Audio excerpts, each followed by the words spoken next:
I'm Evan Miller, 31. Yesterday, I paid $340,000 to save my parents' house. This morning, they sold it to my sister on a deed that already carries my signature. If you were my age, where would you draw the line? I would really like to read your take in the comments. Time and place. Cleveland, Ohio. Day +1. Early morning. The sky over the neighborhood is the color of a cold spoon.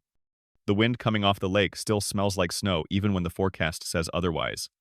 My parents' porch light is on, though. The sun is technically up. The bulb throws a yellow circle on the steps where salt has dried to a white crust. I stand there longer than I should, my breath slipping out in thin lines. A manila folder tucked tight beneath my arm. The door creaks the same way it always has. The hinges announce me, then the hall rug hushes my shoes. My mother's framed photos line the corridor class pictures. A graduation cap tilted crooked. A faded snapshot of my sister in a ribbon dress. In one frame, I am 8 and squinting. In most frames, Ashley's smile catches the light first. That has always been true. Light goes where it wants to go. The house breathes its familiar smells. Old coffee. Lemon floor cleaner. The lingering smoke from a fireplace that never quite learned the difference between draft and draw. Somewhere in the kitchen, a clock ticks with the stubborn patience of a metronome. I could close my eyes and find the pantry by memory. The loose tile by the fridge. The squeak in the third stair. Memory is not the same as ownership. I know that now, in a way I did not know yesterday. On the dining table, beside a bowl of keys and rubber bands, lies the folder. My folder. The paper feels warm where my arm has held it. But when I set it down the table, steals the heat back. Inside, there is a printed copy of the deed. The paper has a faint chemical smell, like fresh toner and dust. At the bottom, there is an official-looking seal imprint, pressed firm enough to leave a shallow dent even on the back page. Above the seal, in blue ink, my name angles slightly downhill, Evan Miller. I put the tip of my finger just above the line, not touching the ink, hovering in that small space where a person could pretend for 1 second that pretending might count. I do not read the pages in order. I read around the edges first, the way people test water with a toe. Legal language has a way of turning everything into stone hereof. Heretofore. Conveyed and acknowledged. It says so little and moves so much. I know what this packet says even before it finishes saying it. A sentence can be a door that closes softly. My mother appears at the kitchen entry with a dish towel over her shoulder. She does not startle. She looks at the folder. At my hands. At the window where the backyard is the color of tin. You came early, she says, as if we had an appointment. Her voice lands carefully, like a plate placed on a table already full. I did. I say. She nods at the countertop. Coffee's in the pot. I am fine. It is not quite true. And it is not a request. She nods again as if we have traded things of equal weight. My father's footsteps sound in the living room and then stop. He stands just outside the doorway. A habit he picked up when his hearing went a little. He watches more than he listens now. It makes his silences larger. Nobody mentions the reason I am here. That is one way to say a thing without saying it. I look back down at the deed and the blue slope of my name. Yesterday I believed signatures were bridges. Today they look like fences. What happened?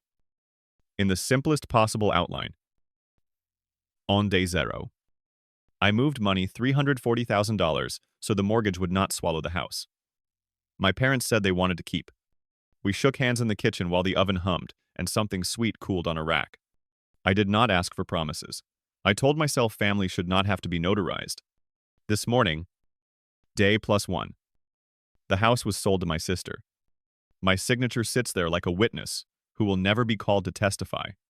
I know what you might ask next. I have asked it already in 100 versions. Did you read every line? Did you understand the timing? Were you pressured? The truth is, I read and I understood enough to believe I was doing the right thing. The truth is, belief is sometimes a folded blanket that hides a broken chair. The wind sneaks down the chimney and the grate rattles. My father shifts his weight and the floor answers with a small, tired groan. You should eat, my mother says to the air. I imagine she said the same thing the morning she taught me to tie my shoes. The morning I left for school. The morning I left, for whatever came after that. Food, as a truce flag. I am not hungry. I open the folder again and slide the deed slightly free. The paper flashes in the light. The seal throws a small shadow. I trace the embossed edge with a fingernail and stop when the ridge catches. The cold of the table seeps into my elbows. The neighborhood outside carries on the low cough of an engine. The scrape of a shovel somewhere. A dog voicing its opinion and then thinking better of it. This is the part where people expect anger to arrive with trumpets. I do not have trumpets. I have a list that lives in my head. Day 0, I paid $340,000. Day +1 morning, the house was sold to Ashley. The deed bears my signature. That is the list. I say it the way a person says their own name at a counter when it is their turn to be called. I do not raise my voice. I do not look for a chair to throw at the sun. The list sits in my chest and gets heavier by staying still. Ashley is not here. Her absence has a shape. It fills doorways. It presses against the rims of cups. It is not that I require her to explain herself. Explanations are ladders, and people climb down them only if they want to. It is that the air is different when someone walks into it. I wait because waiting is a muscle I have trained well. Do you need anything else? My mother asks finally. I am going to look through these papers. I say, though I am already looking. She nods a third time. Patterns become truths if you do them enough. I turn a page. Legal phrases roll by like freight cars. I catch more of the landscape than the cargo. The words are there to prove that the words are there. My name appears again. A duplicate for the county's convenience. A mirror that insists twice is the same as sure. My father clears his throat, then clears it again. The sound of a man making room in his chest for what will not move. In the living room, a show plays with the sound off. The colors change on the screen like seasons that forgot to bring weather. The mantel still holds my grandmother's vase with the chip under the lip. My mother keeps the chip turned to the wall. We all keep small chips turned to the wall. It is a family talent. I lift the manila folder and set it down. I do it again. A test of gravity. There is a note card tucked in the pocket. Blank. Waiting for a grocery list or a phone number. Blank things. Make their own kind of noise. I slip the card back exactly where it was and close the flap. There is a part of me that wants to narrate the history of every dent in this table. To call witnesses that are not people the heat mark from a pot set down too fast. The scratch from a science project that went long. The small crescent where a fork fell tines down. The house keeps those records perfectly. Whose always do. They testify whether anyone asks them to or not. When I finally speak again, it is to the room itself. I will look through these more carefully. I say, it could be an apology or a plan. It could be both. My mother's dish towel has a small stain shaped like a comma. I wonder how many conversations in this kitchen have paused at that exact curve, waiting for a thought that never arrived. My father says, all right. The way a man answers a weather report. I do not know what I expected to feel when I walked in with the folder under my arm. Relief. Maybe. At saying it out loud. Fury. Maybe. To clear the pipes. Instead, I feel the calm that sometimes comes before a storm that never breaks here. Only somewhere out over the water where you can see the lightning and hear nothing at all. Quiet can be a kind of decision. It can be the only one left that does not require someone else to agree. I gather the pages square and slide them fully back into the folder. The edges align with a little whisper. I run my thumb along the top until the corners meet. The blue of my name disappears beneath the flap, and with it the small tremor in my hands. I set the folder down in front of me. Centered. The way my father centers his tools on a bench before he starts or stops. Outside, a truck passes and leaves a low shiver in the glass. The porch light clicks off at last. Daylight finally judged sufficient. My mother rinses a cup and leaves it upside down to dry. My father shifts again and the floorboard answers in that loyal voice. It has always had. I stay seated and look at the grain of the table until the pattern begins to look like something I can read. I will not argue this morning. I will not count favors or debts. I will not ask a question I already know the shape of. I will do one thing at a time in a room that has seen 1,000 small things done. First, I will finish reading. Then I will put the folder away. The kettle sighs on the stove, though. No one turned the flame higher. It is just the metal remembering how to cool. I let the sound pass through me. I lift the folder. I place it back down. I open to the first page and, line by line, I begin to read. Light lifts across the kitchen tile like a slow tide. The wind has calmed. But the house still talks in small ways. A heater sigh. A rattle in the register. The clock in the corner counting out seconds as if they were nails in a row. My manila folder of house papers sits in front of me exactly where I left it. Square to the edge of the dining table. The printed deed remains inside. Its official-looking seal imprint pressed into page 2 like a thumb in clay. Mom wipes the counter clean, though. There is nothing on it. Dad sits in his chair by the archway and watches sunlight move along the floor as if it were a game he used to play, and still remembers the rules too. We are all careful with our sentences. Careful sentences do not break. They also do not carry much. I try to give the room a plain recap. 1. I can live inside without scraping my hands. I am going to review these again. I say, tapping the folder, quietly. Mom nods. Dad answers with that small sound men make when they approve of the weather. No one asks me why I am still here. No one asks me to leave. That middle ground is our family's hometown. We have owned it for years. I carry the folder to the living room because the light is better there. The couch dips in the same place it always has. I sit forward, elbows on knees, and slide out the printed deed just far enough to see the blue slope of my name. Evan Miller. I hear my own pulse in my ears and count to 10. When I reach 10, nothing explodes. That feels like a win. Small as it is, I tell myself a true thing yesterday. Day 0. I moved $340,000 so that this house would not be taken by a bank. That number is heavy, even when it is only ink. I can still feel the weight of it in my hands, the way a person can feel the ghost of a suitcase long after setting it down. This morning. Day +1. The house was sold to Ashley. Those are the facts. Facts are not medicine. They work slower, and they taste like paper. Do you need lunch? Mom asks from the kitchen doorway. The clock says it is not quite noon. The word lunch lands between us like a small raft. I could step onto it and talk about bread and soup and the way the butter curls.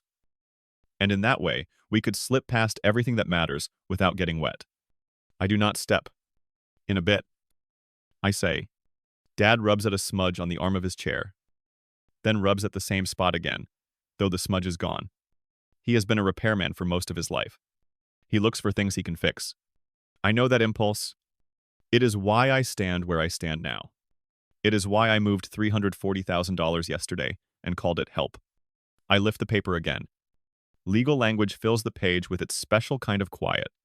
In the margins, I see the light catch on the seal imprint and make a crescent shadow. I breathe slow. The ink of my name looks settled, as if it has been there a long time, even though it has not. That is what signatures do. They pretend to be history from the moment they arrive. The television screen across the room shows a morning talk show with the sound off. 2 hosts laugh with their hands more than their mouths. On the mantel, the chipped vase holds nothing. I wonder if it would look better if it held something, or if the empty space is honest, in a way flowers could never be. Empty things tell the truth because there is nothing inside them to argue. If you have ever been the one who brings jumper cables, the one who knows where the flashlight is, the one who keeps lists, you understand this next part. Most people become the responsible one by accident. You say yes once because you can. You say yes twice because you remember you can. And then one day you are holding a manila folder that could hold a bridge or a fence. And you do not know which it is until you stand on it and feel it not moving. Mom folds the dish towel carefully, corner to corner. We thought you might come by, she says in a voice that wants to be casual and cannot quite manage it. Just to check? I am checking. I say. The words are simple. I let them be simple. I will not build a ladder out of them. Ladders imply climbing. I am not climbing anywhere today. She takes a step into the room and looks at the papers without really looking. It has been a busy morning, she says. The sentence slides over the floor and finds no purchase. Dad clears his throat. I nod to show I heard both of them. That is all. I could ask questions. I could line them up like salt shakers on this coffee table and knock them over one by one. But I already know the shapes of the answers. They would be smooth, Practiced, gentle to the touch. The kind of answers families give each other when they mean to keep loving each other after the talking is done. Sometimes love is leaving a question on the table and walking around it for the rest of your life without bumping it with your hip. The phone in my pocket buzzes once. A brief, neutrale vibration. I take it out and look at the screen. A message. You. At the house. Nothing more. No sender name is needed. The shape of the sentence tells me. The words are almost weightless. They feel like weather moving through. I slide the phone face down on the table and do not reply. Absence can be an answer that does not raise its voice. Dad shifts his feet. Cold for spring. He says to no one in particular. He is right. The season has arrived on the calendar, but not yet in the air. I think of seasons and how they move at their own pace, ignoring our plans. People are like that too. Houses even more so. I return the deed to its pocket and press the flap closed with my palm. My hand looks steady again. The steadiness does not mean peace. It means practice. I have practiced being steady since I was a child who learned early where the flashlight was kept, which drawer held batteries, how to coil an extension cord so it would not fight me next time. Steady is a skill. Today it will have to be enough. Mom turns off the television with the remote and the room returns to the quiet it prefers. There is soup if you want it, she says, soft as a blanket being unfolded. I nod to hold the kindness. Not the soup. Maybe later. In the hallway. Sunlight brightens the photographs.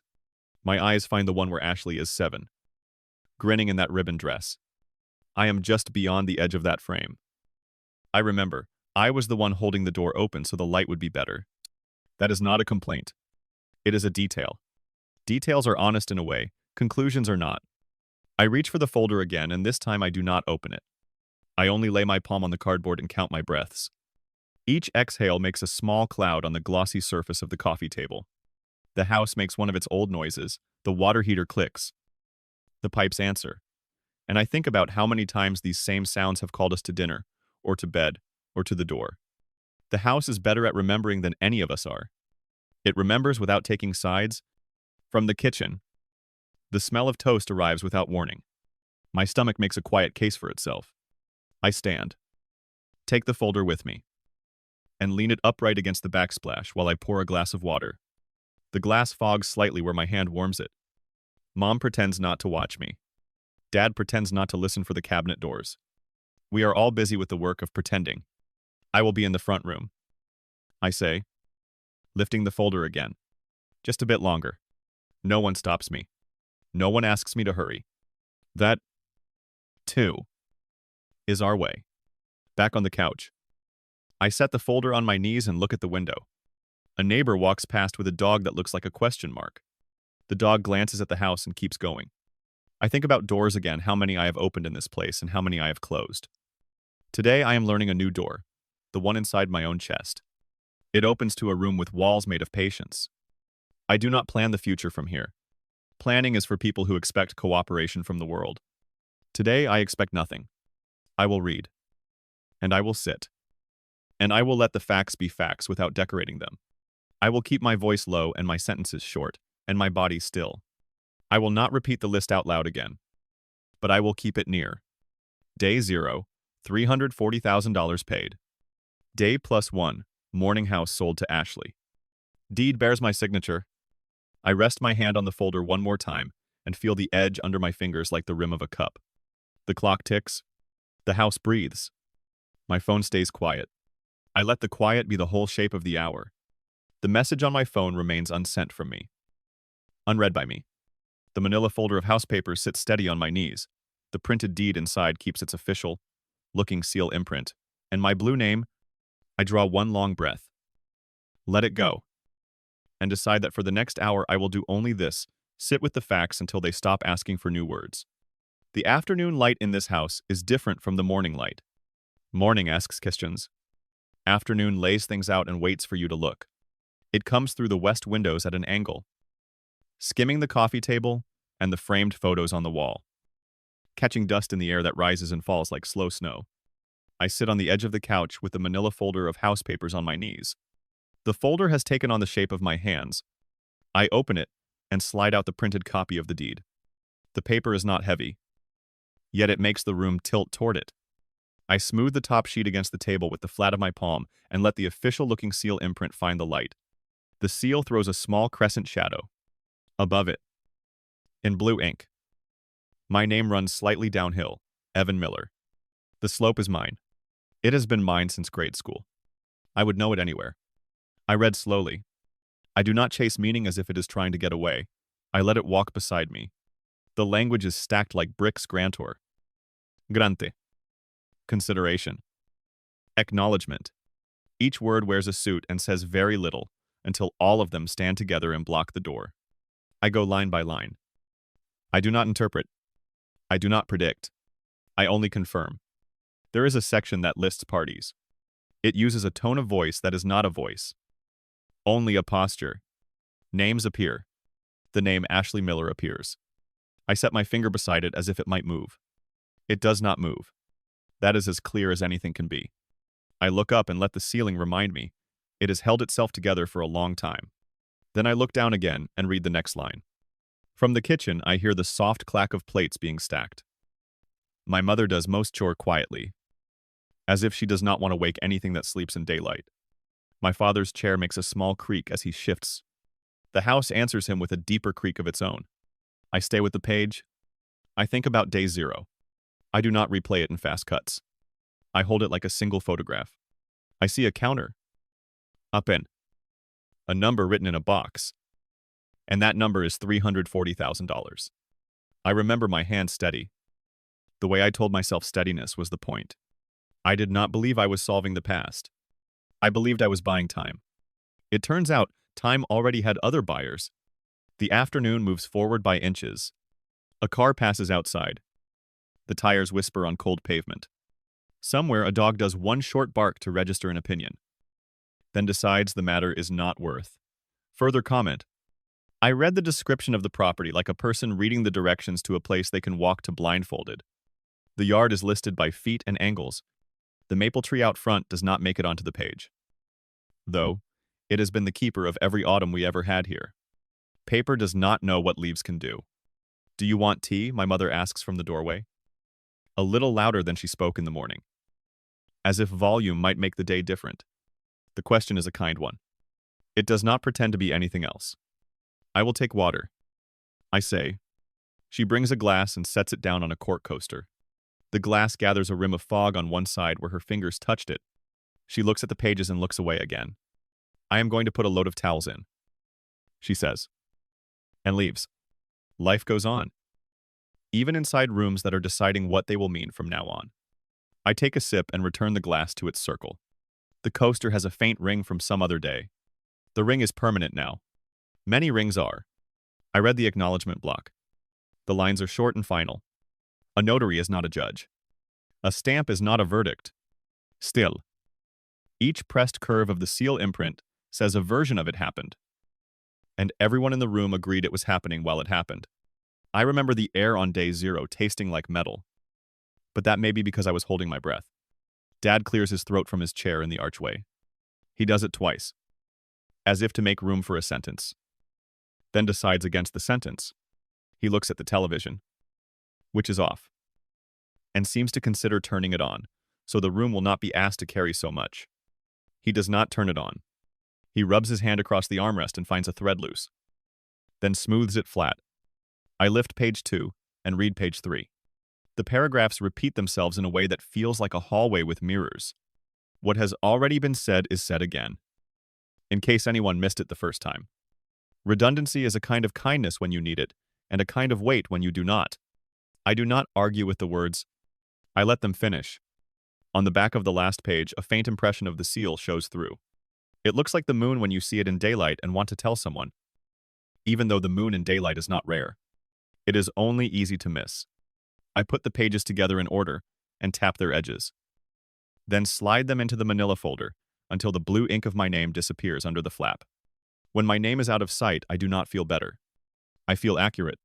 The clock in the kitchen adds a soft click to the afternoon. I think about lists again. Not the long kind. The kind that try to capture a life. The short kind. The kind you can say in one breath. Day 0. I paid $340,000 to save the house. Day plus one morning, the house was sold to Ashley. The deed bears my signature. I wait with the list until it stops knocking. When it is quiet, I stand, carry the folder to the dining table, and set it down at the same angle. I found it this morning. I do this not because angles matter, but because some part of me wants to leave the room the way I found it. You cannot always do that with people. You can sometimes do it with furniture. Mom comes back from the hallway with empty hands and a tired smile she does not let fully arrive. Do you need anything else? She asks. No. I say. Thank you. She nods and touches the table with the tips of her fingers, then draws her hand back, as if the wood might still be wet with polish. She studies the sunlight on the floor and decides it means something good about the rest of the day. I will start dinner a little early, she says, though it is not yet that time. People start tasks early on days when other things feel late. Dad rises from his chair, walks to the front window, parts the curtain with 2 fingers, and looks out at the street. He does not say what he sees. He lets the curtain fall back and returns to his chair with the care of someone carrying invisible glass. I watch him sit and listen to the cushion, let out a small breath. Everything in this house knows how to receive weight. I take one more look at the folder. The cardboard is creased slightly, where the flap bends. I smooth it, then stop smoothing it, because some creases do not want to be trained. I pick up the folder and feel its familiar pull in my hands. It is not heavy. It is only precise. The afternoon deepens a shade. The porch light, which turned itself off earlier, will not turn itself on again for hours. Shadows from the maple tree outside begin to letter the wall in shapes that look like meaning, until they move and admit they are only branches. The floor under my feet is warm where the sun has reached it and cool where it has not. I carry the folder back to the coffee table and sit. I place the folder down and rest both palms on it, one on either side, the way you steady a map while you decide where you are. My phone lies face down beside the coaster. I do not turn it over. I am not expecting anything more informative than what I already have. The most informative thing in the room is the deed, and it has said all it will say. There is a rhythm to rooms on afternoons like this. It is the rhythm of waiting without naming what you are waiting for. A car door shuts somewhere on the street. A latch lifts. A hinge registers time with a low, careful sound. The air changes, as if a person has pressed a button in another part of the house. I do not look up right away. I let the sound arrive. I press the folder's edge to square it with the table. I run my thumb along the cardboard until it reaches the corner and stops. The clock adds another patient minute to the tally. My father looks at the window again without standing. My mother folds the dish towel the way she has folded it for years, corner to corner. Then in thirds. Then, over the oven handle, where it will wait for clean hands to knead it. The hallway gathers a new shadow. Footsteps touch the entry rug with a hush I know as well as my own. The handle turns with the soft, practiced click of someone who has used that handle all her life. The door opens by inches. Then more. Cool air from the front stoop meets the warmer air of the living room, and the difference writes a brief sentence only the skin can read. I keep my hands on the folder. I look at the door. The front door clicks. Ashley is in the doorway. The door eases shut behind my sister, and the latch makes a soft sound, like a coin set down on cloth. Cold air comes in with her coat and then thins into the room. We have all known long enough to navigate without looking. Ashley rests one gloved hand on the doorknob for a second, as if she is testing the temperature of the house. She is not late, and she is not early. She is right on time for a conversation. None of us truly wants to have, "Hey," she says. "Hey." I answer. Mom's dish towel is already folded over the oven handle in the kitchen. Dad sits in his chair by the archway. He does not stand. He does not need to. The chair is his way of standing guard. Ashley takes 2 steps forward and stops at the edge of the living room rug. She looks at the manila folder of house papers on the coffee table, then at me, and then past me toward the window, where the light has turned a deeper gold that always happens in this city when the day decides to end early. I set my palms flat on the folder. It does not move. My voice stays low. We are in the middle of a quiet afternoon. "Okay," she says. The word is level. Familiar. She has always been good at one-word weather. Mom clears her throat, the way people do when they want to carry a tray between two arguments without spilling anything. There is tea, if anyone wants tea. She offers. To the air. No one answers. Silence takes the chair across from me and sits like an old friend. I reach forward, lift the flap, and slide the printed copy of the deed out just far enough that the official-looking seal imprint shows.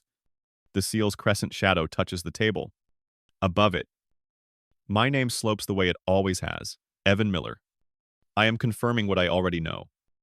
I say, I will keep this brief because I do not want to chase words around the room.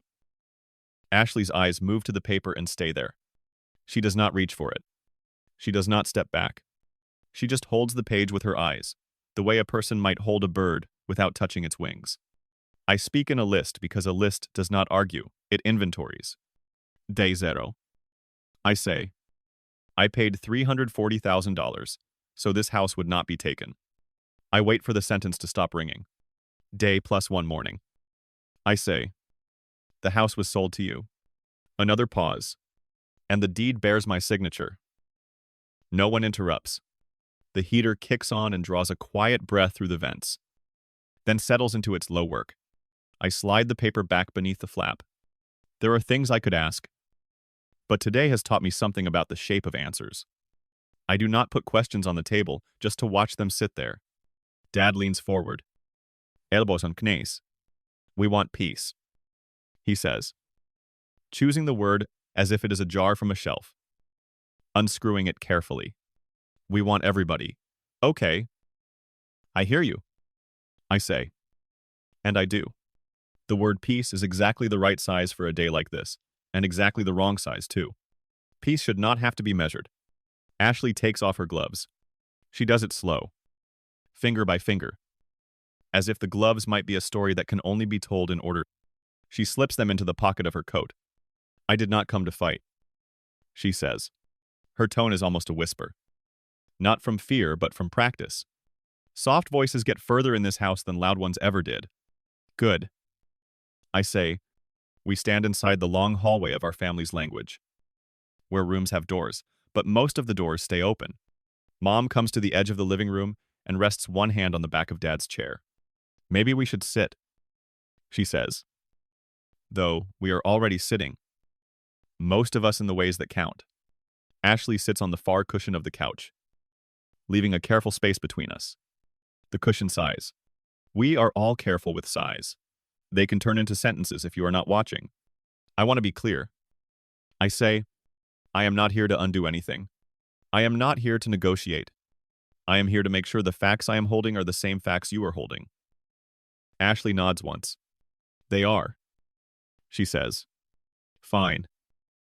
Mom shifts her weight, and the floorboard under the archway makes the sound it has made since we were children, sneaking to the kitchen for late pie. The memory passes through me in the half-second it takes for a foot to settle. A lot of our family has happened in half-seconds that nobody wrote down. I open the folder again, and this time I do not take out the deed. I only place my fingertips on the cardboard and keep my voice even.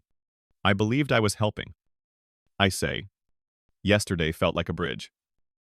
Ashley looks at the front of the folder instead of at me. I know, she says. And today, I continue. Feels like a fence. She draws a slow breath. I hear that. Dad's hands fold together loosely. Big knuckles, calm. A man who has handled tools longer than he has handled words. We made a call, he says. Not kite apologizing. Not kite defending. It is done.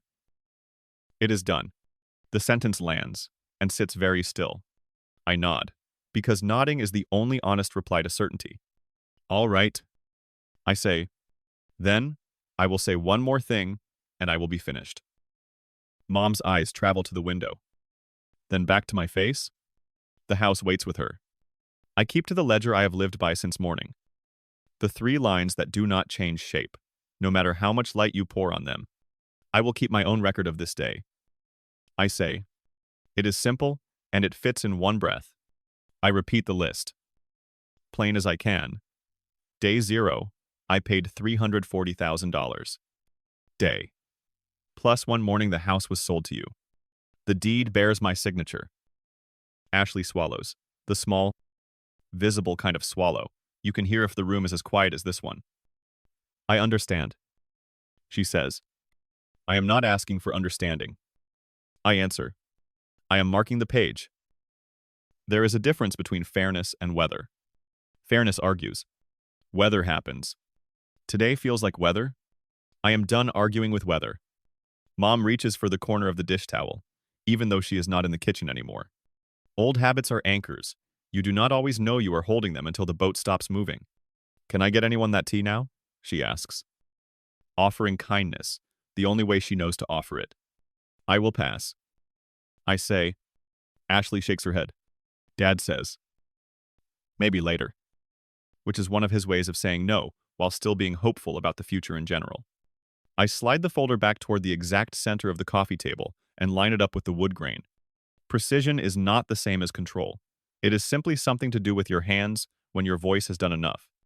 I am going to keep this folder. I say. It is not going anywhere special. It is just going in a safe place. For records. The words are plain.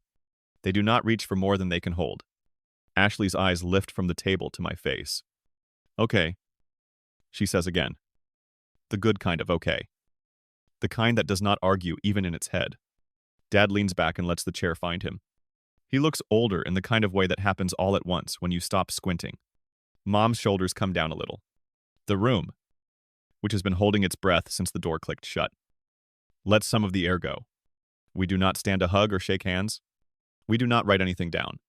We do not say what holidays will look like or who will park, where on the driveway now. We keep the conversation inside the borders of the 3 lines and the single folder because that is what today can carry. Anything more will tip the table. Ashley reaches for her gloves in the pocket of her coat and then does not put them on. She looks at the door as if measuring the distance to the stoop. I should go, she says. Not because anyone asked, but because some exits are built into the room before you arrive. All right, I say. She stands. The cushion rises back to level. She gives the house one long look the way you look, at a face you have memorized in pieces and only just realized is one thing. She opens the door, and cold air steps in beside her. Polite. Not pushing. She goes out. The latch catches. The room finds its stillness again. Mom takes in a breath to say something kind, and then lets it out without words. Dad watches the front window without moving the curtain. I pick up the manila folder of house papers, feel its familiar pull, and hold it against my chest the way you hold a book you have already read but need to carry anyway. I am going to put this away. I say, more to the house than to the people in it. No one stops me. No one suggests a different shelf. I step toward the hallway. The light has shifted colder. Floorboards speak their old syllables under my weight. In the doorway, I turn back so my parents can see my face clearly and not have to guess at my expression later. They do not ask for a speech. I do not give one. I hear you, Dad says. Steady. I meet his eyes. There are a dozen replies to that sentence. Most would only make echoes. I choose the one that fits into the room without moving a single chair. Noted. The light in the living room folds itself away, the way a map does when the road is finished for the day. The window glass holds the last of the sky, while the porch picks up the work of the porch light. It clicks on, with a small electrical sigh. The bulbs in this house always sound like they are taking turns. Mom stands at the stove with a wooden spoon. She is not cooking anything complicated. Only moving heat around. So the house knows it is still a house. Dad sits back in his chair by the archway, with his hands linked. His eyes a little farther away than they were an hour ago. The air feels steadier. Not better. Just steadier. I take the manila folder of house papers from my chest and set it on the coffee table. The cardboard shows a shallow crease where the flap bends. The kind of crease you only notice when you are ready to stop fighting it. I lift the flap and look at the printed copy of the deed one more time. The official-looking seal imprint throws its crescent shadow. Above it, the blue slope of Evan Miller is unchanged. It will be unchanged tomorrow, and the day after that, that is how ink behaves. That is also how some decisions behave. I close the folder and keep my palms on it. Breath in. Breath out. I picture a chalk line drawn on a gym floor, not a wall. Just a mark. A place to put a foot when you mean to stop. I do not need a speech for this part. I only need the line. I am putting these papers away. I say to the room, to Mom and Dad, to the furniture that has heard every version of our voices. They are for records.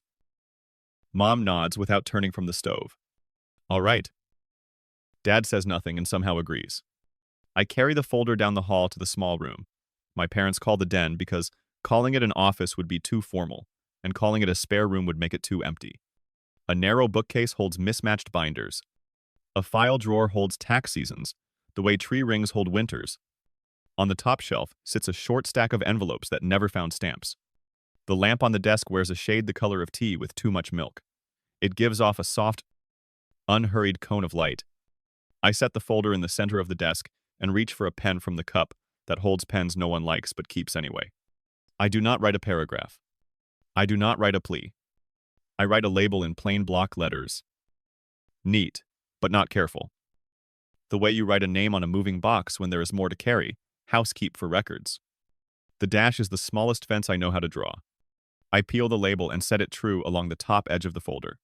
I smooth it once, then once more because I am human, and smoothing is one way to buy a few seconds for the mind to catch up to the hands. I place the folder on the higher shelf above the desk. Not hidden. Not displayed. Where a person must mean to reach for it.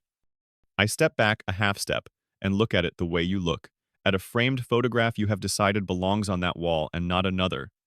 The lamp hums its filament. Hum. Dust makes a slow orbit through the light. The house creaks in its middle, settling the way old houses do when the temperature changes and the boards remember their first shape. I do not say goodbye to the folder. Goodbye would be wrong. This is not an ending. This is a boundary. In the kitchen, the spoon taps the edge of a pot. I turn off the lamp and carry the evening back to the living room. Mom looks over from the stove. You are staying for dinner, she asks. And the question is polite enough to be two questions at once. I will sit with you while you eat. I say, it is the truth. I am not hungry. And I am not performing not hunger for effect. I am making room around a line that needs room. Dad rubs his hands together as if the air is cold, and maybe it is. Just a little. We do not talk about the house. We do not talk about tomorrow. We talk about the sky being early dark, and how the wind off the lake can invent a season of its own, and how someone's mailbox 2 doors down has leaned all winter, and will keep leaning until the ground remembers how to be soft.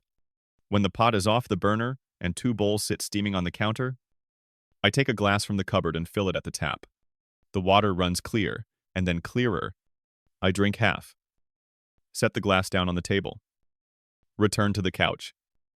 And listen to my parents eat. Spoons. Bowls. The occasional clink. A house is never as quiet as people think. It is just that its noises repeat until meaning drains out and only rhythm remains. I think about my list. The one that fits in one breath and keeps the day from unraveling. Day 0. I paid $340,000 to save the house. Day plus 1 morning, the house was sold to Ashley. The deed bears my signature. I do not say it aloud. I do not need to. It rests in the room like a shape furniture makes on a rug after you move it. You can see where it was, even if you do not point. When dinner is finished, Mom rinses bowls and sets them upside down to dry. Dad stacks his spoon in the sink with the same gentle precision he uses for tools. We return to the living room and sit in the same places we have sat our entire lives when evenings needed to be survived rather than enjoyed. The porch light makes a circle on the front steps. Shadows of 2 maples cross the window and redraw themselves with every small wind. I appreciate you being here, Mom says after a time, her voice measured for weight and distance. I appreciate being understood. I say, the sentence is not a request. It is a description of a wish that may or may not be granted. Wishes do not become demands just because you say them carefully. Dad's chair groans as he shifts. He looks at me like a man checking the gauge on a pressure tank. Whatever value he reads on my face, it does not make him move. That counts as trust or habit. I decide not to choose between the two. I stand. The decision surprises no one. I am going to head out in a minute. I say, I have done what I came to do. I will call tomorrow. Tomorrow is not a promise of action. It is a promise of presence, measured in sentences rather than solutions. Mom wipes the counter a final time, though it does not need wiping. Drive safe, she says, and the words land softer than usual. Dad says, all right, which, in his vocabulary, means both goodbye and good luck. I put on my coat at the door. The fabric carries that faint, cold smell coats always carry after a while, indoors near a door. I pull it close. Then look back at the living room. The coffee table is neat. The couch holds a shallow impression of where I sat, and will forget it by morning. The archway frames my father in his chair, and my mother with her hands on a clean counter. Not touching. Just resting. There are a dozen things I could say to fill the doorway. I choose none of them. What needs saying has been said. What needs keeping has been kept. I nod once. Not to end a chapter, but to mark the margin. I will see you. I say, we will be here. Mom answers. Dad taps the arm of his chair twice. The way he always taps it when he approves of the weather. I turn the knob, and the door opens to a clear taste of evening. The porch light finds my shoes. The salt on the steps has softened into a wet map. The lines on it look like little rivers deciding which way to go. Outside. The air is clean in that particular Cleveland way. That means Snow is thinking about a meeting but has not sent an invitation. The houses on the block glow in their separate squares. Somewhere, a dog offers one brief announcement and then retires. I stand for a breath under the small roof of the porch and look at the street I learned by bicycle. By car. By the speed of someone walking back after dark with their hands in their pockets. I touch the railing. The metal gives off the day's last cold. The line I drew in my head between help and harm, between duty and damage, feels real enough to step over now. I do not step yet. I let the feeling settle. When I go back inside for my glass, Mom has already washed it without comment. The drying rack holds it upside down like a quiet decision. I leave it that way. I zip my coat, check my pockets by habit, and come back to the door. I am good. I say, good night. Mom says, night. Dad echoes. The word, a single steady board, across a small stream. I lift 2 fingers in a small wave and step out. The door closes with a clean click. And the frame takes back the space I was using. On the walk. My footsteps make that familiar hollow sound over the part of the concrete that patched badly 2 summers ago. The porch light follows me to the edge of its circle and stops, because that is what porch lights do, they keep to their own lines. At the curb, I turn once to see the window. The curtain hangs straight. No faces appear. The house looks like any house on a winter evening when dinner is finished, and the night has not decided what kind it will be. I put my hands deep in my pockets and breathe air that tastes like a promise I am making to myself, and no one else needs to sign. The manila folder of house papers is shelved in the den, under a plain label, Housekeep for Records. The printed deed, with its official-looking seal imprint, sleeps inside. I carry no papers with me. I carry a line I can keep. Tomorrow will come either way. Tonight, the porch light marks the boundary, and I let it. My apartment greets me the way a book greets a thumb placed between pages, a pause held open. Ready to continue. The hallway light hums, the baseboard heater ticks. Warming metal, finding its shape. I hang my coat on the same hook. I always miss on the first try, then catch on the second. The room is familiar enough to lower my shoulders, a fraction. I turn on the kitchen's small under-cabinet light. It casts a soft wedge across the counter and makes the sink look deeper than it is. The air here smells like dish soap and clean dust. The quiet smell of a place that does not expect visitors. I set my keys in the ceramic dish by the stove and listen to the tiny ceramic knock as they settle. The sound is ordinary. Ordinary helps. I fill a glass with water and take 2 long swallows. The temperature is what it always is when the building keeps the water lines just warm enough to be polite to pipes and just cool enough to be useful to people. I set the glass down and watch the ring. It leaves on the counter fade toward nothing. Some marks leave on their own if you do not touch them. I do not turn on music. I do not turn on the television. Tonight deserves the kind of quiet that does not compete. I roll my sleeves once, then again, and stand at the counter with my palms flat. The day arranges itself in 3 steady shapes. The way stones settle in a jar when you stop shaking it. Day 0, I paid $340,000 to save my parents' house. Day +1 morning, the house was sold to Ashley. The property deed bears my signature. Saying those lines silently is like checking door locks before bed. I do not feel safer afterward. I feel accurate. Accuracy is enough for a night. I rinse the glass, set it upside down to dry, and wipe the counter with a cloth slow enough to think with. The cloth does not need to do much. I am the one who needs the motion. Routines are boats you pull up on shore when the water rises. You sit in them even on dry land, just to remember you own oars. The window over the sink frames a square of Cleveland night street lamp glow. A slice of neighboring brick. The glimmer of a car hood under a dust of road salt. Somewhere below, a bus exhales at a stop and then gathers itself. The sound of a plan rehearsed and executed every hour. The city knows how to keep going without explaining itself. I take the lesson. I move through the apartment without making decisions a second time. Coat on hook. Shoes lined at the mat. Wallet in the bowl. Phone on the counter. Face down. These are not rules. They are ways to mark what is mine to control and what is not. Tonight, control is small, and that is not an insult. Small control is still control. In the living area, the lamp with the fabric shade gives off a gentle, unhurried light. I sit on the end of the couch and rest my hands on my knees. My legs feel like I have been standing in the same sentence all day, and finally found a period. I let the quiet have the first word. It says nothing, which is exactly right. I think of the manila folder of house papers on the shelf at my parents' place. It's plain label housekeep for records facing outward. The folder is not here. I made sure of that. The absence is a calming kind. The way a backpack sitting by the door means you have already packed it. I do not have to carry those pages through this night. They are where they belong, accessible, unargued with. Dinner is a possibility I do not take. Hunger is not convincing. And I do not argue with half-hearted lawyers. Instead, I pour another glass of water and stand by the window to drink it. The pain is cold.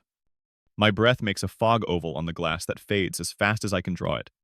A police siren in the distance presses against the edge of hearing and then slides away. The city is doing city things. Let it. I sit again and lean back until my head finds the cushion's familiar corner. I count breaths in a simple way: in for 4.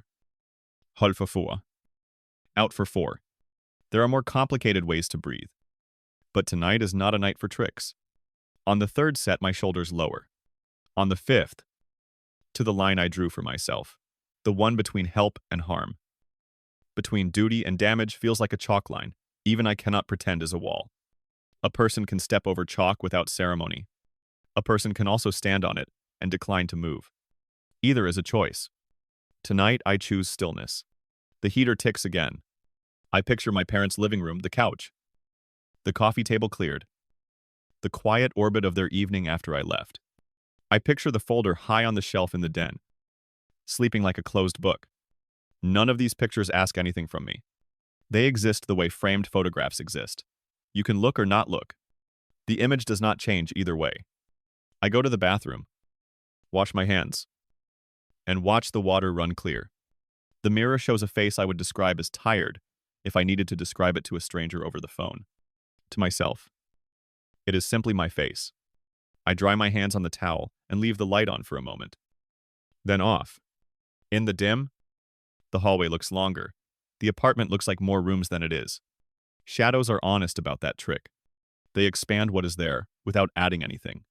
Back in the kitchen, I set my phone screen up. None new messages. I turn it face down again. Not as a statement, but as a practice. Some nights you keep the world outside the door by keeping the door closed. Some nights you keep the world outside the door by not walking over to open it. I think of the tools my father kept organized when I was a kid. The socket wrenches nested like phrases. The hammer hung by its claw on a nail. The tape measure that snapped back with a satisfied hiss. He used to say, "Put every tool back where you found it, and it will be there when you are tired and need it most."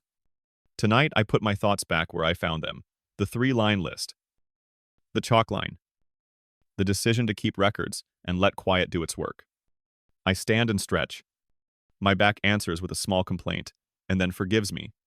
I turn off the lamp, leave the kitchen light as a night beacon, and walk to the bedroom. The sheets are pulled tight, the pillow square. I sit on the edge of the bed and lace my fingers together, feeling the harmless crackle of joints settling. The sound is as old as childhood, a body telling itself it has arrived at rest. Lying back. I look at the ceiling and let the day pass under me like a slow train.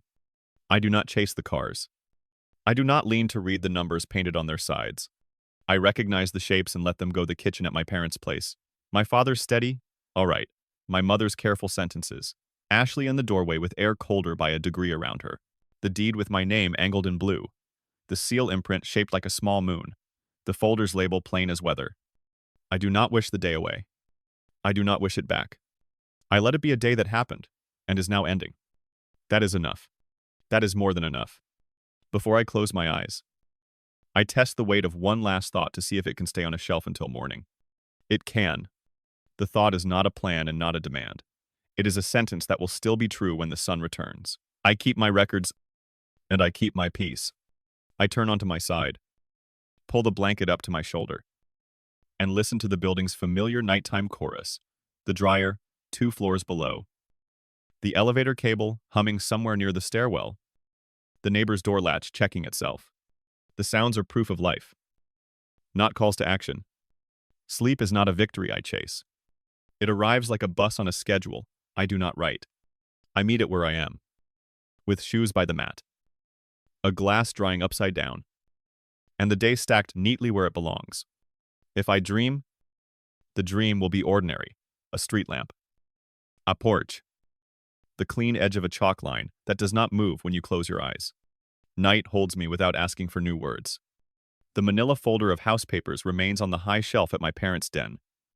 The printed deed with its official-looking seal imprint rests inside. In my apartment, a glass dries, a light hums, and a decision keeps the shape I gave it. Tomorrow can come. Tonight, I keep quiet and keep record. The building settles around me the way a dock settles when the last boat's wake comes, in a few gentle knocks, a small lift, then still water. I leave the kitchen light on low and keep the living room dim. The city outside wears its midnight face, narrowed traffic, thin sirens far away, the steady cough of a furnace vent on a nearby roof. I sit at the table with a pen and a single sheet of paper. I do not plan a letter. I plan a record I can live with. The page is quiet until you write on it. Then it remembers everything. I put the date at the top without naming a day of the week. Days of the week try to tell you how to feel. I prefer numbers and lines. I print in block letters. Simple as I can. Record house. Day 0. I paid $340,000 to save my parents' house. Day plus 1 morning, the house was sold to Ashley. The deed bears my signature. Boundary. I will not involve myself with the house from this night forward. I pause after the word boundary and let the ink dry. The line is plainer than any argument I could build. It is also heavier. A person can say the same sentence 3 times and only hear it the 4th. When the air is right and the room has enough silence to hold it. Tonight, the room is a good room for hearing. I add nothing else, because no, unless conditions are for contracts. This is not a contract. This is a note to the person who wakes up in my body tomorrow and might need reminding that we already decided. I sign only my name. Not a flourish. Not a title. Only the letters I have been practicing since school. Evan Miller. I fold the paper in thirds with the kind of care you give. A photograph you intend to keep. The crease runs clean. I set the note aside and look at it without touching it. The way a carpenter looks at a board. After the last cut. Checking for square. The corners meet well enough. Perfection is for machines. Straight enough is for people. At the edge of the table sits a small wooden box I use for things that do not want to live in drawers. The lid slides back on 2 quiet rails. Inside stamps. A pencil stub. A paper clip bent into the letter S. A few coins that have escaped pockets over time. I place the folded note in the box and slide the lid closed. The wood makes a modest sound as it meets itself again. The sound a door makes when it fits. I stand and go to the narrow table by the entry. The top drawer sticks on cold nights. Tonight, it gives with the same reluctance I feel.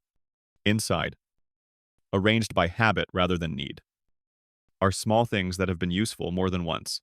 A flashlight. A notebook with only 3 pages left. A tape measure with a dent. In its case. Against the back edge, lies a spare key to my parents' house. On a plain ring. Unmarked. I hold the key in my palm and feel the weight that metal has when it refers to something larger than itself. Keys are promises in the shape of teeth. Some promises need to be kept in quieter ways than others. I do not throw the key away. Throwing would be a speech in a language I am not speaking tonight. I set it into the second drawer down. The one I use for winter gloves and a scarf, where it will not be confused with the keys I take when I leave the apartment. I push the drawer closed and listen for the soft catch. The key is still mine. It will not reach for me unless I choose it. Back at the table, I sit and let my hands rest open. Palms up. The way my father sits when he has decided a job is finished for the night and only cleanup remains. The apartment agrees with the decision. Pipes go still. The heater's ticking slows. The building makes one last adjustment and then remembers it is dark. I say the 3 lines quietly. For me and only me. The way a person says a name to keep it true. Day 0. I paid $340,000. Day +1 morning the house was sold to Ashley. The deed bears my signature. Then I add the 4th line in the same voice. I will not involve myself with the house from this night forward. The word forward is important. Forward is a direction even when you are standing still. I breathe with the clock. In for 4. Hold for 4. Out for 4. The clock meets me with its second-hand steps. Polite and unhurried. I think about how many tools my father put down at the end of a day because he had decided enough was enough for daylight. He did not throw them. He did not worship them. He put them where they belonged and turned off the shop light. There is decency in that small ceremony. I borrow it. I carry the wooden box with the note to a shelf near the bedroom door. Not high. Not low. Reachable without reaching. I think about labeling the box and decide against it. Some labels are for company, some are for yourself. I know what is in there. That is the point. The apartment's window shows the street like a slow, black river with a few coins of light moving on it. In the distance, a train calls once, a baritone sound that takes its time to arrive and then stretches itself thin as it leaves. I do not attach meaning to the train. Not every sound is a sign. Some are only sounds. I walk to the sink and run water warm enough to quiet my hands. I wash the day from my fingers. The way you wash sawdust after building something that looks too simple to have made such a mess. I dry my hands on the towel and fold the towel back over the bar. Square to itself. The square holds Ponable. At the counter, I set my phone screen up. Look for messages. Find none. And turn it face down again. I am not testing anyone. I am practicing a skill letting a device wait. Without believing a waiting device is a person. The apartment hums softly around me, like a machine tuned to idle. I take the quiet as a yes. I sit one more time at the table and write on a small card. Not a letter. Not a plan. Only a line to serve me in the morning where coffee would serve someone else. Keep records. Keep quiet. Keep peace. The card goes under a magnet on the fridge. Eye level. Where I will see it when the light comes back. I am not trying to hypnotize myself. I am trying to be a good custodian of choices I have already made. I open the drawer with the spare key again. Only to confirm placement. It rests where I left it. Unremarkable among the wool. I close the drawer and feel the mild satisfaction of hearing the rails align. That sound is what closure can sound like when you do not make it perform.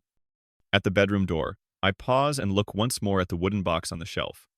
The note inside is not a letter I will send.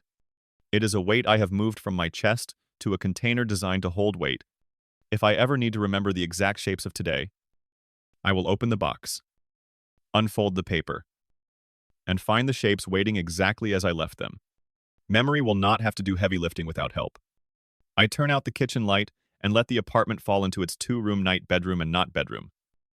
Window and not window. Street and not street. The hallway from the door to the bed is a short hallway. Tonight it feels long in the good way. That means you have time to arrive. I choose the long way. I touch the wall as I pass. Once. A habit from childhood when electricity sometimes flickered and you learned the map of a house by hand. In the bedroom I lie down and listen for the building's last word. It is a soft one. A pipe acknowledging a change in pressure somewhere. A neighbor shifting on their mattress. The quiet slide of a car turning the corner outside and finding its lane. The world is doing the world's work. Mine is finished for now. Before I close my eyes, I say the boundary again, almost without sound. I will not involve myself with the house from this night forward. Not a vow, not a threat, a description. Descriptions are the most faithful friends a person can keep. I let the sentence settle and do not follow it with a but. Sleep takes the room the way water takes a shape poured for it. The wooden box waits on the shelf. The note waits in the box. The spare key waits in the second drawer. None of them ask for a reply. None of them move. The personal note is written, signed, folded, and kept. The spare key rests in its separate drawer. No calls are made. No messages are sent. The 3 facts and the 1 boundary remain intact. Clear as chalk. Night holds. And I let it. The night thins at the edges, the way paper thins when you have folded it too many times, paler at the creases. Ready to let light through. Heat ticks in the baseboards once. Then rests. The building's long exhale slides down the hallway like a shrug. I wake without an alarm and lie still, listening for the difference between night and almost morning. It has a sound fewer car doors. More birds thinking about trying a note. I sit up and swing my feet to the floor. The carpet is cool enough to notice. The window across from the bed wears a rectangle of not quite blue, the color of a promise a few minutes before the person who made it arrives. I pull the blanket straight with one long sweep of my hands. Not because anyone will see the bed, but because order is a kind of kindness you can give yourself before you ask the day for anything. In the doorway, the apartment holds its breath to see who I am today. I answer with small tasks. I turn on the kitchen's under-cabinet light. It throws a modest wedge across the counter and leaves the rest of the room in soft gray. I set a glass upright. Rinse it. Fill it halfway. And drink. The water is, as it was last night, unremarkable. Honest? I set the glass down and watch the thin ring. It leaves fade by degrees until the countertop is itself again. On the shelf near the bedroom door sits the small wooden box. I walk to it and slide the lid back. Inside is the note I wrote hours ago, folded. Signed. Square at the corners the way I meant it to be. I lift it out and unfold it along its clean creases. The words are still there. Where I left them. Record house. Day 0. I paid $340,000 to save my parents' house. Day plus 1 morning, the house was sold to Ashley. The deed bears my signature. Boundary. I will not involve myself with the house from this night forward. I read each line once. Not to memorize them, I already have, but to let the lines verify themselves against the new light. Facts do not wilt in daylight. They do not grow. Either they stay, and if you hold still long enough, they stop asking you to decorate them. I refold the paper. It makes that crisp whisper good paper makes when it agrees with you about where it wants to bend. I return it to the box. Slide the lid forward until wood meets wood in a small ace. Satisfied sound. And rest my palm on the top for 1 quiet count of 4. That is all the ceremony this day requires. At the entry table, I open the second drawer and confirm the spare key rests where I placed it among the winter gloves. The metal is a dark line against wool. The drawer closes without complaint. The key stays. The boundary holds. At the window. The city finds color. The street lamp gives up some of its job to the sky. Roof lines show themselves like careful handwriting. A lone runner moves along the sidewalk head down. Breath making small clouds that dissolve almost as soon as they appear. A bus turns the corner with the soft groan of a large animal standing from sleep. Morning is not dramatic here. It clocks in. I think about my parents' house as a shape. Not a problem. A porch with 3 shallow steps. A door that has never quite chosen a team between latch and hinge. A living room where the coffee table now sits squared and plain. A den with a shelf and a folder labeled with the dull honesty of a file clerk housekeep for records. The printed deed with its official-looking seal imprint sleeps there. Exactly as yesterday arranged it? I am not carrying those pages. I am carrying a sentence. I say the sentence to the window. To the poor glass that has been fogged with more breath than it asked for. In one short night, I will not involve myself with the house from this night forward. Forward. I remind myself, is a direction measured not by miles, but by returns. How often you revisit a room in your head, and how long you choose to stay when you find yourself there. Today I will visit less. I will not lie to myself and promise never. Never is a word that breaks on first contact with a real morning. In the kitchen, I take down a small card from under a magnet and read the 3 lines I wrote to serve as a handrail. Keep records. Keep quiet. Keep peace. It looks almost like advice and almost like weather. I leave it where it was.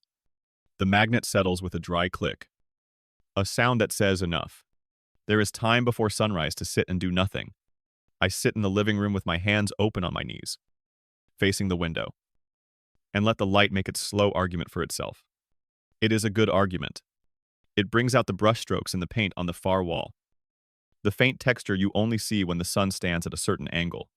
It slides along the floor and finds the hairline scratch in the finish, where a chair once balked. It respects the corner by not trying to fill it. I like light that knows its manners. I think of my father's hands nicked, stained in the way skin remembers metal. I think of my mother's dish towel folded corner to corner, how her fingers pressed seams that did not need it because she needed it. I think of Ashley in the doorway and the small dip in the cushion where she sat, and the air around her colder by a degree that was not about weather. I think of the 3 lines and the 4th. I do not think past them. People try to tidy feelings the way they tidy rooms stack. Label. Put away. Feelings do not stack. They lean. Today, I am letting them lean as long as they do not fall on my feet. That is not wisdom. It is housekeeping. The light brightens enough to give the buildings across the street a sense of purpose. Brick turns from guess to fact. A distant branch shakes and then holds still, like a hand that changed its mind about waving. In the hallway, someone checks a latch. The sound comes through the wall like a polite knock, and then is gone. I stand and move through the apartment the way I have decided to move through this day. Steady, without commentary. I rinse the glass again and set it upright to dry. Right side up this time. I smooth the blanket on the couch not because a camera might arrive, but because I prefer a room that looks like it is ready to be left and ready to be returned to. At the door, I check my pockets by touch habit. Not anxiety. Wallet. Phone. Nothing else? I am not taking the spare key. I am not taking anything that belongs to yesterday's version of help. I am taking my name, which I will need, and my boundary, which I will also need. Both fit at the bottom of any pocket. I open the window 2 inches. Lake air walks in with clean shoes. It carries the cold, the way a new sheet carries starch present. Not punishing. I hold the sill with both hands and breathe once in, once out. This city smells like salt when it has not earned salt. Like freight, when the freight has already moved on. I like it better for that. It is a place that admits what it almost is. I close the window, and the latch settles with a small, honest click. The light in the room is no longer a guess. It has become a statement here. The morning has shown up without asking who invited it. I do not need to apologize for being awake. Before I go, I walk back to the shelf and place my fingers on the wooden box one more time. No prayer. No oath. Touch is enough. The note inside is not a magic trick. It is a tool. Tools work best when you put them away clean and know where you put them. I look toward the second drawer at the entry and decide not to open it. I do not need to check the key again. Trust is letting a drawer stay closed when you already know what is inside. The door to the hallway opens without a complaint from the hinges. I step through and pull it closed behind me. The lock answers with that quiet, competent sound locks make when they are sure of their job. The corridor holds a faint echo of early risers and shared boilers. I walk it without hurry. In the stairwell, light from a high window falls down the steps in long stripes.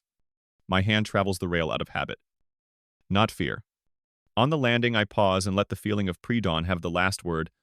It says nothing, which in this language means yes. Back in the apartment. The window will keep brightening. The card on the fridge will keep its 3 lines.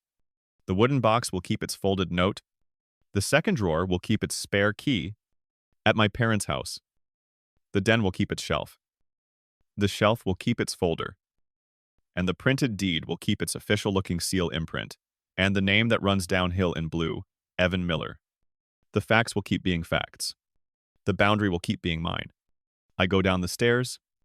The door to the street opens to air that has made room for a morning. The sky over Cleveland is the color of a clean plate waiting on a table. The first bus grumbles past like a worker clearing his throat. Somewhere, a bakery turns on a light I will not see. Somewhere, my parents' porch light clicks off because it is no longer needed. The city. And I agree on this enough for now. I have reread the personal note, closed the wooden box, and confirmed the spare key rests where I placed it. No calls. No messages. No new steps. The morning arrives, the boundary holds. The story ends with facts intact and peace chosen on purpose.